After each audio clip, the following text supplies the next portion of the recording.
Hi friends, എല്ലാവർക്കും ഒരു പുതിയ വീഡിയോയിലോട്ട് സ്വാഗതം. ഇന്ന് ഞാനിവിടെ ഒരു പാൽക്കപ്പ റെസിപ്പി ആയിട്ടാണ് വന്നിരിക്കുന്നത്. അതിന് വേണ്ട ഇൻഗ്രീഡിയൻസ് എന്തൊക്കെയാണെന്ന് നോക്കാം. 2 കിലോ കപ്പ കഴുകി വൃത്തിയാക്കി കഷ്ണങ്ങളാക്കി വെച്ചിട്ടുണ്ട്. പിന്നെ 6 പച്ചമുളക് നീളത്തിൽ അരിഞ്ഞത്, ഒരു 5-6 ചെറിയുള്ളി നീളത്തിൽ കീറിയത്, പിന്നെ 2 പാക്കറ്റ് തേങ്ങ ഞാൻ എടുത്തിട്ടുണ്ട്. പിന്നെ കടുക്, മുഴുവൻ കുരുമുളക് ഒരു 5-6 പീസ്, 2 അല്ലി വെളുത്തുള്ളി നീളത്തിൽ അരിഞ്ഞത്, അതുപോലെ ഒരു ചെറിയ പീസ് ഇഞ്ചി നീളത്തിൽ അരിഞ്ഞത്, 2 വറ്റൽ മുളക്, പിന്നെ ആവശ്യത്തിനുള്ള കറിവേപ്പില, ഉപ്പ്. ഇനി നമുക്ക് കപ്പ വേവിച്ചെടുക്കാം. അതിനുവേണ്ടി ഞാനിവിടെ വെള്ളം തിളപ്പിച്ച് വെച്ചിട്ടുണ്ട്. അതിലോട്ട് കപ്പ ഇട്ട് കൊടുത്ത് നന്നായിട്ടൊന്ന് വേവിച്ചെടുക്കാം. നന്നായിട്ട് വേവിക്കുകയെന്ന് വെച്ചാൽ ഒരു 80-85% വേവിച്ചെടുക്കണം. അതായത് നമ്മൾ സ്പൂൺ കൊണ്ട് തൊട്ട് നോക്കുന്ന ടൈമിൽ ഏകദേശം നമുക്ക് വെന്തെന്ന് മനസ്സിലാവില്ലേ, ആ ഒരു പരുവം വരെ വേവിച്ചെടുക്കാം. കപ്പ വേവുന്ന ടൈം ആകുമ്പോഴേക്കും നമുക്കൊന്ന് തേങ്ങാപ്പാൽ തയ്യാറാക്കിയെടുക്കാം. ഞാനിവിടെ മിക്സിയുടെ ജാറിലോട്ട് തേങ്ങ എല്ലാം ഇട്ട് കൊടുത്തിട്ടുണ്ട്. 2 ബോക്സ് തേങ്ങയാണ് ഞാനിവിടെ എടുത്തേക്കുന്നത്.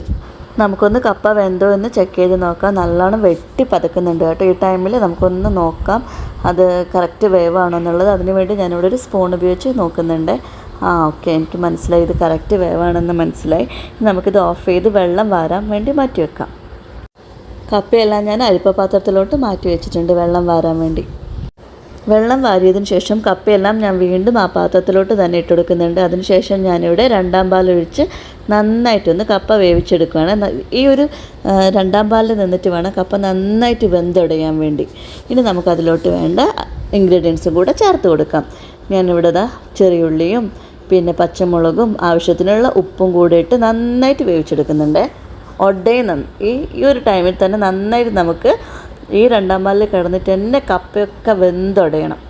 എല്ലാം ഒന്ന് മിക്സ് ആക്കിയതിന് ശേഷം നമുക്കൊന്ന് അടച്ച് വെച്ച് നന്നായി വേവിച്ചെടുക്കാം. പാൽക്കപ്പ ഇതുവരെ ഉണ്ടാക്കാത്തവരാണെങ്കിൽ നിങ്ങളെല്ലാവരും ഈ റെസിപ്പി ഒന്ന് ട്രൈ ചെയ്ത് നോക്കണേ. വളരെ സിമ്പിളാണ്, വളരെ ടേസ്റ്റിയാണ്.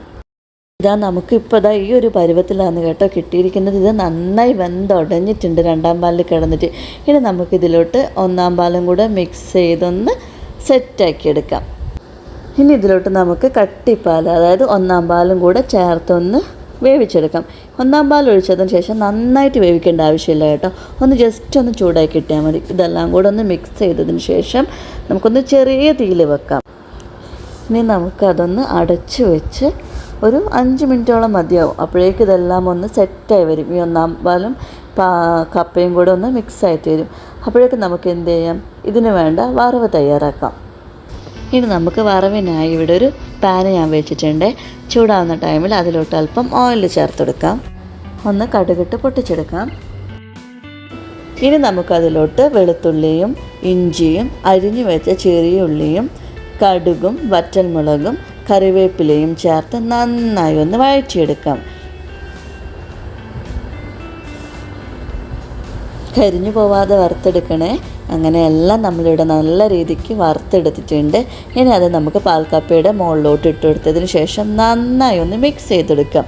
വളരെ ടേസ്റ്റിയും സിമ്പിളുമായിട്ടുള്ളൊരു റെസിപ്പിയാണ്. നിങ്ങളെല്ലാവരും ട്രൈ ചെയ്തൊന്ന് നോക്കണേ.